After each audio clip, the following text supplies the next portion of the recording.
Quelques semaines, je suis allé par hasard dans une boutique de jeux de plateau. J'avais envie d'acheter quelque chose, mais je savais pas quoi.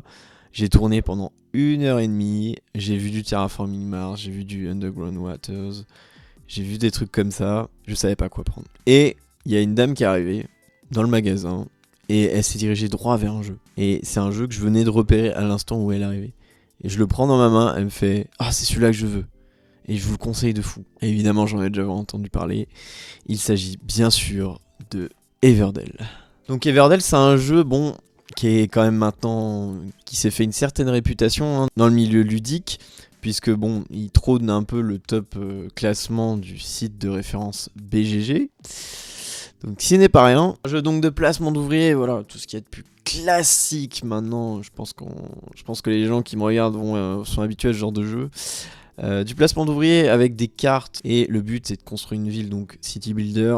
Voilà, des 3 éléments, on se dit voilà, c'est du déjà vu, mais le jeu a quand même quelque chose à vous proposer et on va voir ça tout de suite.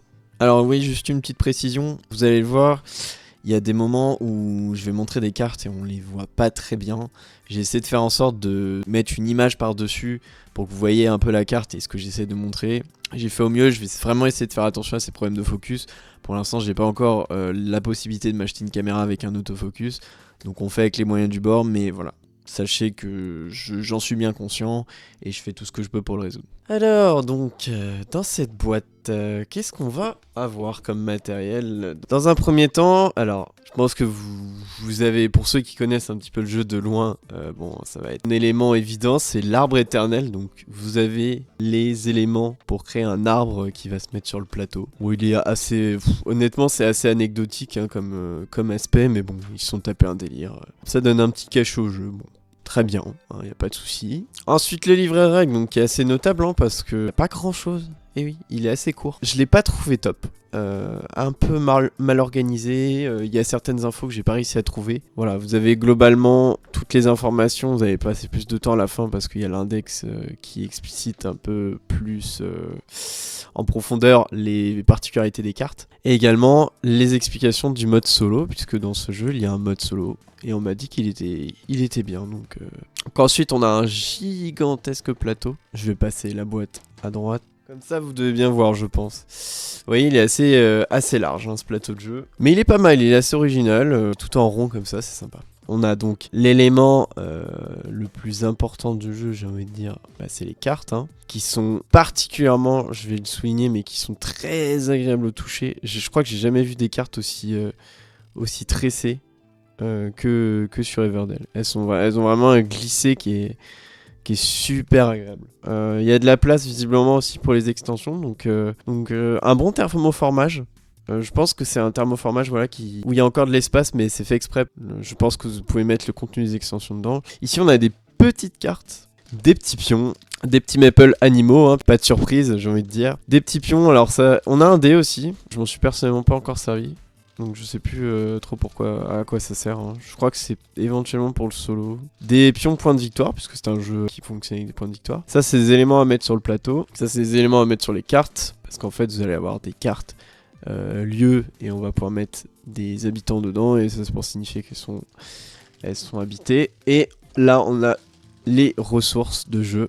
Voilà, donc il y en a 4 différentes. Des ressources qui vont vous permettre de poser des cartes et que vous allez ramasser en posant les ouvriers. Voilà, donc c'est vrai que pour 60 €, on n'a pas... Je pense que évidemment c'est le plateau de jeu qui prend le plus d'argent. Cet arbre-là, c'est un choix de l'avoir mis dans le jeu. C'est un peu contraignant de devoir le démonter et le remonter à chaque fois. J'avais trouvé ça bien, pour ceux qui connaissent par exemple Paléo, que les éléments en bois, en carton comme ça à monter, on pouvait directement les mettre dans la boîte. Ça, c'était vachement cool. Mais là, c'est pas le cas. Voilà, donc on va passer directement à la mise en place. Donc pour la mise en place, c'est facile. D'abord, vous mettez votre plateau de jeu. Ensuite, vous allez placer cet arbre, après avoir suivi les instructions pour le faire. Voilà, ces instructions-là. On en reparlera de cet arbre, parce que il y a des choses à dire. Mais voilà, vous le mettez en haut du plateau. Voilà, comme ça. Vous voyez, je l'ai pas hyper cadré, parce qu'en vrai, c'est pas très important de le voir. Ensuite, vous allez placer les petites ressources qu'on a dans ces sachets-là. Vous allez les placer dans la rivière, qui est ici. Voilà, donc vous avez respectivement les brindilles, la résine, la pierre, et ces boules de merde là-bas qui arrêtent pas de se barrer en couilles. Ce sont les baies. Vous placez les petits pions points de bonus ici. Et les pions occupés également. Ensuite, vous placez les petites tuiles dont je vous ai parlé tout à l'heure. Ça, en fait, c'est des événements de base. Vous les placez en fonction.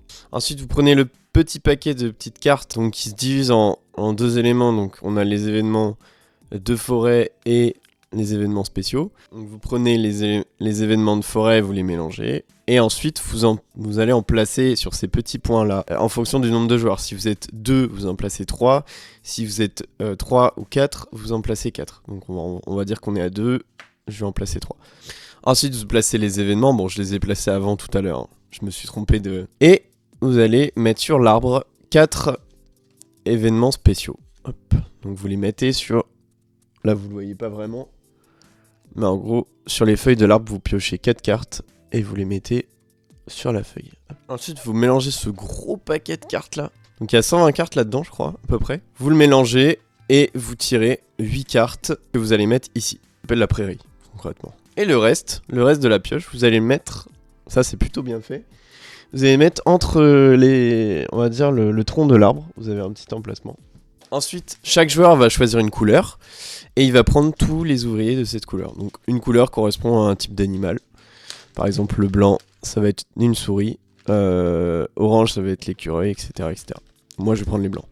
Et vous prenez tous les meeples, tous les ouvriers de cette couleur. Voilà, donc j'ai tous ces ouvriers-là.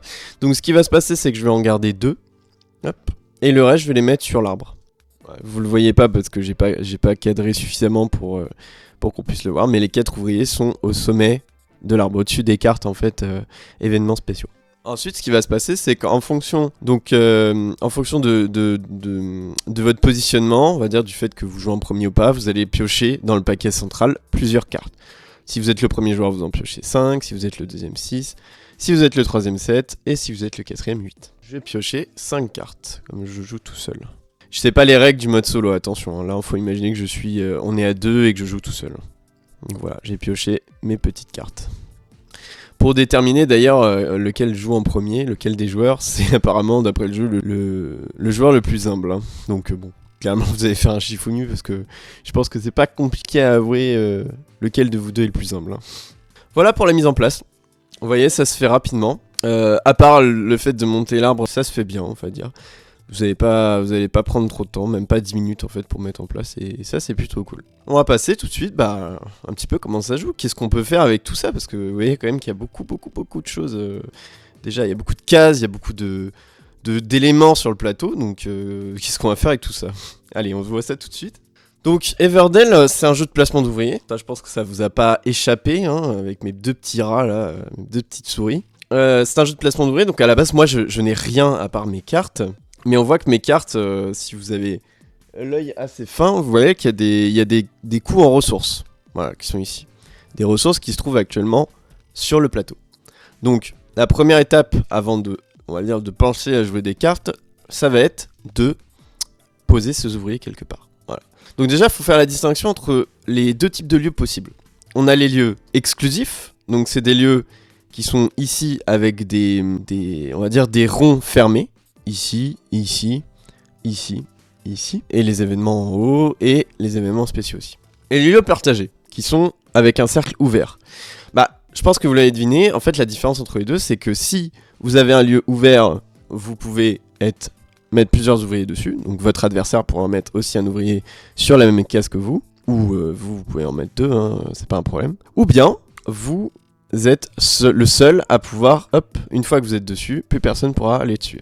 Donc pour visiter un lieu, c'est facile, on pose son ouvrier dessus. Déjà, je peux parler de comment ça se passe Everdell. Donc en fait, vous avez, on va dire 4 manches, puisque on va jouer chacune des saisons. C'est-à-dire que vous allez commencer à la fin de l'hiver, ensuite vous allez arriver au printemps, vous allez arriver à l'été et enfin à l'automne. Ce qui fait qu'on va dire, une fois que vous avez placé vos ouvriers, vous ne les récupérerez que quand vous changerez de saison. Donc entre guillemets 2 manches. Donc ça, c'est important à prendre en compte. Sachant qu'il y a des endroits, par exemple ici, on le voit pas très bien en bas à gauche, le voyage qui ne s'ouvre que en automne, et d'autres qui nécessitent, on va dire, pour les événements spéciaux, d'avoir posé certaines cartes en particulier. Qu'est-ce qu'on a comme type de cartes où on peut poser? Je pense que vous les avez identifiées déjà en regardant. On a d'abord les lieux de base, qui sont ici, qui sont clairement des lieux qui vont vous rapporter des ressources ou faire piocher des cartes. On voit le petit icône de cartes ici, mais la plupart du temps, ils vont servir à générer des ressources. Ensuite, vous avez les lieux forestiers, donc qui sont un petit peu plus spécifiques, qui sont donc disséminés sur les côtés. Donc eux, on va dire qu'ils vont être, soit ils vont rapporter plus de ressources, soit ils vont avoir un effet particulier. On voit qu'ici, il y a un peu de texte, donc ça va être clairement un effet particulier. Sachant que, vous voyez ici, il y a un petit 4, ça veut dire que on va dire le fait que vous allez pouvoir poser un ouvrier ici, ça va être que si vous êtes 4 joueurs. Si vous êtes 2 joueurs, par exemple, on va dire que vous ne pourrez utiliser que cette case-là. La case voyage, on en parlera à la fin, parce que comme c'est que à l'automne. Le havre de paix, c'est vous pouvez défausser des cartes pour gagner des ressources. Donc pour chaque duo de cartes défaussées, vous allez choper une ressource de votre choix. Voilà, et c'est à peu près tout. Ensuite, il y a les événements que vous voyez pas très bien, qui sont en dessous l'arbre, donc de base. C'est des événements, en fait, c'est des événements de base. Eux, ils nécessitent certaines conditions qu'on verra après. Voilà, donc vous avez à peu près ça, ce que vous pouvez faire au début. Le but du jeu, concrètement, ça va être de gagner des points de victoire. Donc des points de victoire qui sont inscrits sur les événements. On peut en rapporter en mettant des ouvriers sur les événements. On peut en rapporter ici en mettant un pion ici. On voit qu'on a un jeton bonus. On pourra en rapporter en automne avec le voyage. Mais surtout, le nerf de la guerre, on va dire, c'est, vous voyez qu'il y a des points de victoire sur les cartes. Donc il va falloir poser, jouer ces cartes. Le but d'Everdell, concrètement, c'est de faire une ville. Une ville qui va produire des ressources, qui va prospérer. Et pour ça, on aura une limite de 15 cartes. On pourra poser un maximum de 15 cartes pendant la partie pour créer notre ville. Ce qui nous oblige déjà à avoir une stratégie, à pas poser tout et n'importe quoi, juste en disant voilà, ça fait du point, ça produit tout, etc. Le but, voilà, c'est de vraiment faire quelque chose de cohérent. Et en même temps, vous allez voir, ça va pas être très dur parce que les cartes synergisent extrêmement bien entre elles. C'est, je dirais, le plus grand point fort du jeu. Donc vous avez le coût en ressources des cartes qui est ici. Ça, je pense que vous l'aviez compris. Vous avez en fait 2 types de cartes. Vous avez soit des constructions. Par exemple, le bureau de poste ici, la ferme, le clocher de l'horloge. Voilà, des constructions. Soit vous avez des créatures. Voilà.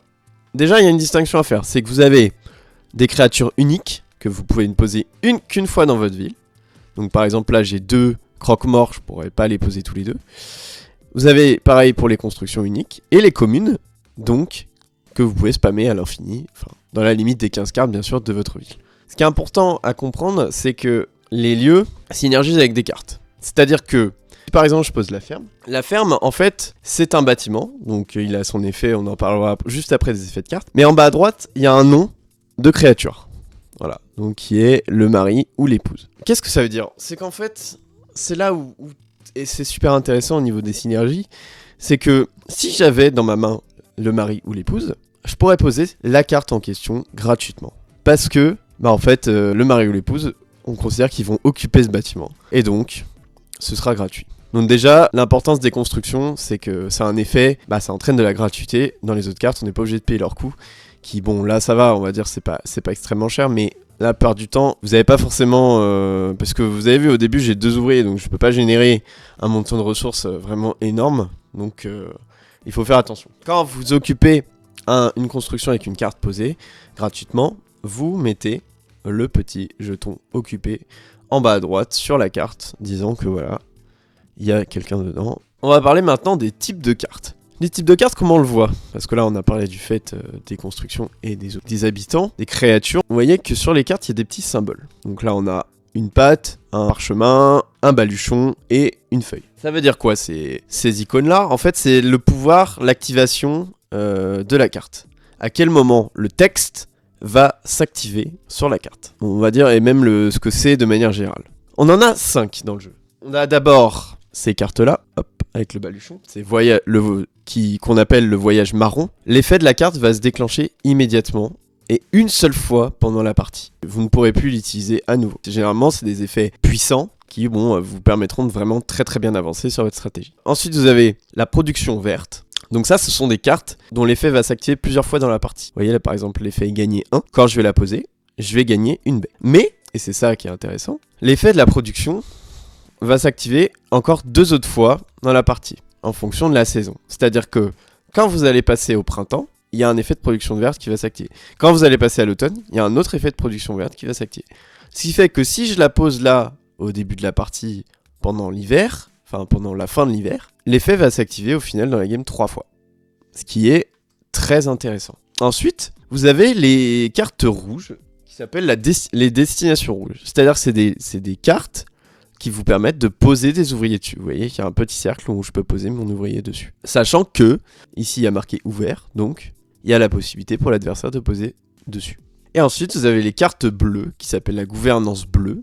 En fait, ce sont des cartes qui vont déclencher des effets à chaque fois que vous allez poser, enfin on va dire si vous posez certains types de cartes en particulier. Je pense, alors ça, bon, là, celle-là je la connais pas forcément, mais je pense au palais de justice qui par exemple quand vous allez poser d'autres constructions, va vous donner une ressource de votre choix. Voilà, donc ça ce sont des cartes qui synergisent en fonction d'autres cartes que vous avez posées. Et enfin vous avez les cartes avec le petit icône violet qui s'appelle prospérité violette. Cette carte-là sont des cartes de stacking de points de victoire. Vous voyez qu'ici, arbre éternel, elle rapporte 5 points de victoire. Et elle va vous faire gagner un effet de fin de partie, 1 point de victoire pour chaque lieu prospérité violette dans votre ville. Voilà pour les 5 types de lieux possibles. Vous avez vu ici, il y a des cartes qui sont placées donc, sur la prairie. Ces cartes-là pourront être ramassées par des effets de cartes ou pendant l'été qui vous permettent de piocher 2 cartes de la prairie. Sinon, le reste du temps, à chaque fois que vous devez piocher des cartes par un effet quelconque, ce sont toujours des cartes du paquet de pioche. Voilà un petit peu comment ça se passe au niveau du déroulement. Donc c'est très simple, hein, c'est vous posez votre ouvrier, donc vous en avez 2 au début, vous ramassez les ressources correspondantes, que vous allez payer pour poser vos cartes, activer les effets éventuellement. Une fois que vous n'avez plus rien à faire, vous faites l'action. Alors, dans d'autres jeux, ça aurait été l'action passée.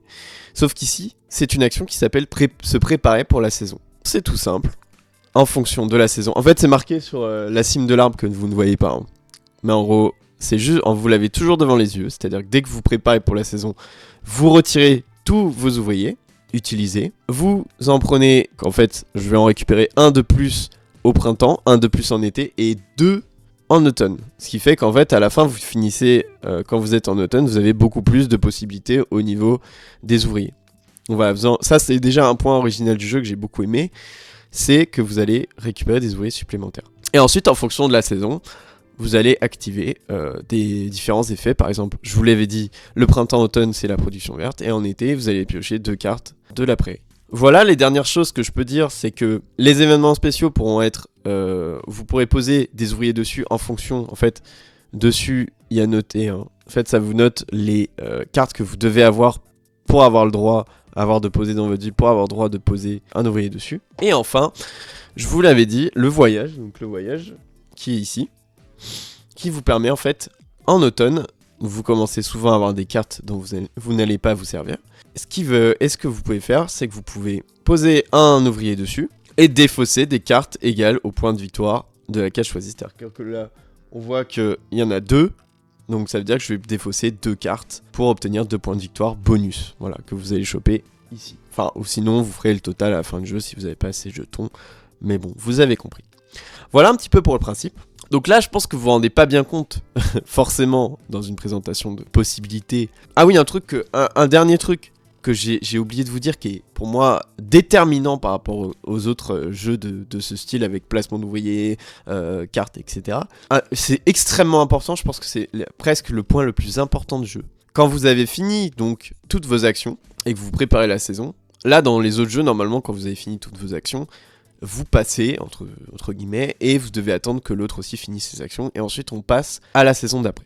Dans Everdell, c'est pas le cas. Quand vous préparez la saison, c'est une action, comme si vous posez une carte, posez un ouvrier, etc. Et vous continuez à jouer. C'est-à-dire que vous pouvez prendre de l'avance sur votre adversaire. Vous pouvez être en été, lui peut être en printemps. Il n'y a aucun problème. Et c'est ça qui est bien en fait. C'est que vous jouez en continu. Vous n'arrêtez jamais de jouer. À part à la fin, voilà, même si l'autre il a plein de trucs à faire, vous pouvez avancer et développer et boycotter un peu certaines cases si jamais, enfin voilà, vous n'avez pas besoin d'attendre. Et ça c'est super, mais c'est hyper important et je pense qu'on en reparlera quand j'évoquerai les points positifs et les points négatifs. Voilà un petit peu globalement pour les règles. Je pense que là, évidemment, comme dans d'autres types de jeux, tous les points de synergie et tout, vous les avez pas pour l'instant. C'est vraiment un jeu qui provoque de l'émerveillement en découvrant un peu les combos que vous pouvez faire entre les cartes, la ville, les synergies, enfin Le moteur, hein, encore une fois, on est sur un moteur, la Res Arcana. C'est juste très grisant comme jeu, vraiment. Je vous conseille de découvrir un peu toutes les possibilités, c'est vraiment extrêmement sympa. Voilà, on va passer tout de suite, comme prévu, hein, comme convenu, à point positif, point négatif du jeu. Allez, à tout de suite. Bon, alors, les points forts et les points faibles. Qu'est-ce qu'il y a à se dire sur ce jeu quand même, qui m'a pas laissé de marbre, je vais pas vous mentir.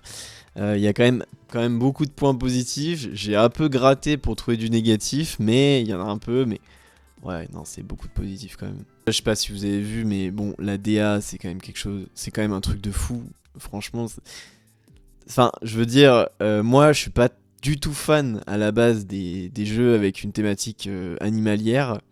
Je pense notamment au récent Ark Nova qui est sorti, qui ne m'intéresse pas du tout, mais alors pas du tout, en partie pour ça. Là, non, c'est coloré, c'est magnifique, le jeu est beau à en crever. Enfin, je veux dire, tu vois, tu payes 60€, mais déjà, tu sais que l'illustrateur derrière, il va te régaler. Ça met une certaine good vibe quand vous regardez les cartes. Il y a une chaleur dans ce jeu qui se dégage, c'est agréable. On est content de le lancer, en fait, ce jeu. Rien que pour les couleurs, on se dit, ah, allez, vas-y, c'est bon, Everdell, c'est cool.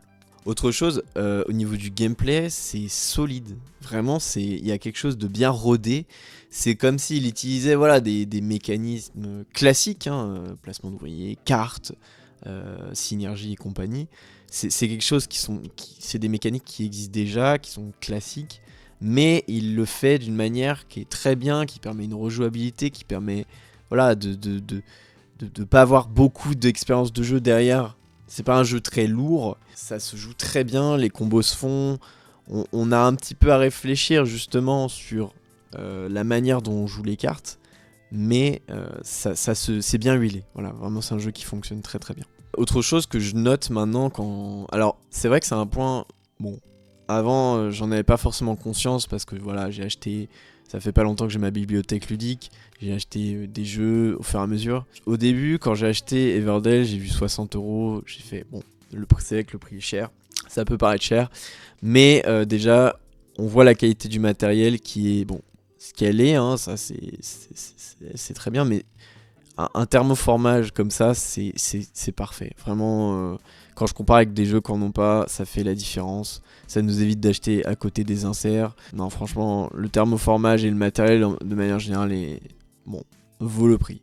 Ce qui ne sera peut-être pas le cas d'autres choses. J'en reparlerai. Bon, il y a quelques points quand même hein, qui vont un petit peu attaquer. C'est vraiment juste pour gratter hein, l'arbre. Voilà, l'écorce de l'arbre, mais ça va pas aller chercher trop loin, ne vous inquiétez pas. Donc dans un premier temps, pour un négatif, moi je dirais qu'il y a une certaine manque d'originalité, peut-être. C'est un jeu qui révolutionne pas le genre, je pense que vous l'avez compris. Même s'il fait très très bien ce qu'il fait, il y a aucune mécanique où on se dit waouh, c'est insane. On n'a pas le même sentiment, c'est pas ce sentiment-là qui est procuré. C'est passionnant de découvrir les effets des cartes, mais on n'est pas surpris par le jeu. On est en terrain inconnu la plupart du temps pour ceux qui ont joué un peu aux jeux de société. Voilà, ça reste classique. Je pense que le côté stratégie aussi plaira pas à tout le monde. C'est vrai que c'est un petit peu là où faut avoir conscience de quel type de jeu c'est avant de l'acheter, parce que c'est vrai on peut en avoir entendu parler et se dire ah c'est trop bien Everdell, c'est beau, c'est machin. Tu l'achètes et tu vois quand même c'est un jeu de stratégie où même s'il est accessible, il faut quand même réfléchir à ce qu'on fait, à calculer. Il y a beaucoup de calculs dans le jeu et ça faut en être conscient. Le jeu est accessible, mais en même temps, bon, il y a ça demande un certain niveau de réflexion pour y jouer. Ensuite, là c'est plus un avis personnel, mais l'arbre, moi je le trouve pas, c'est un peu gadget. Je pense que ça en plus ça augmente le prix du matériel. Alors c'est sympa, hein, c'est lié à la thématique du jeu, mais ça ressemble un petit peu à un petit caprice. C'est vrai que c'est majestueux, c'est beau, mais c'est un bout de carton et en plus faut faire attention parce que ça s'abîme quand même assez vite. Voilà, enfin pour finir, bon. Je parlerai quand même des extensions que je trouve... Bon, moi je sais que ça me gêne personnellement parce que on est sur la quarantaine d'euros ou plus.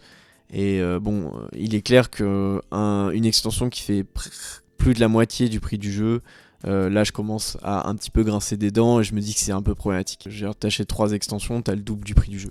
Ça c'est pas normal. Voilà. Bon, malgré ces petites choses, le jeu est un chef-d'œuvre. Il assure parfaitement son sujet, il n'y a aucun souci. On m'a dit que il était quand même, enfin en tout cas c'est ce que j'ai lu sur le Discord de mes chers camarades ludiques du passe-temps. On a quand même précisé que le jeu est quand même plus agréable avec les extensions. Moi, je les ai pas testés. Il y aura peut-être des vidéos découvertes d'extensions, hein, ça c'est fort possible. Mais voilà, moi j'ai pas joué avec les extensions. Je considère qu'un jeu mérite d'être joué en base pour voir ce qu'il propose à la base comme contenu, et si il manque du contenu, c'est pas mon problème, tu vois. À un moment donné, je peux pas si le jeu il est handicapé parce qu'ils ont voulu sortir des extensions, bon. Là c'est pas le cas, je vous rassure, le jeu est vraiment parfait tel qu'il est. Le mode solo il paraît qu'il marche très bien, je ne l'ai pas testé. Pour ce qui est des joueurs, j'ai testé à 2, apparemment 3 c'est le meilleur, c'est tout ce que je peux vous dire. À 2 ça marche plutôt bien, voilà. Mais à 3, bon, je pense que c'est, comme beaucoup de jeux de ce genre, c'est quand même optimal. Voilà, merci à tous de m'avoir suivi. Et puis, écoutez, n'hésitez pas à liker parce qu'il y a quand même... je bosse toujours sur les vidéos pour essayer de rendre la meilleure qualité possible. Et puis, je vous remercie infiniment d'être arrivé jusque-là et je vous dis à la prochaine.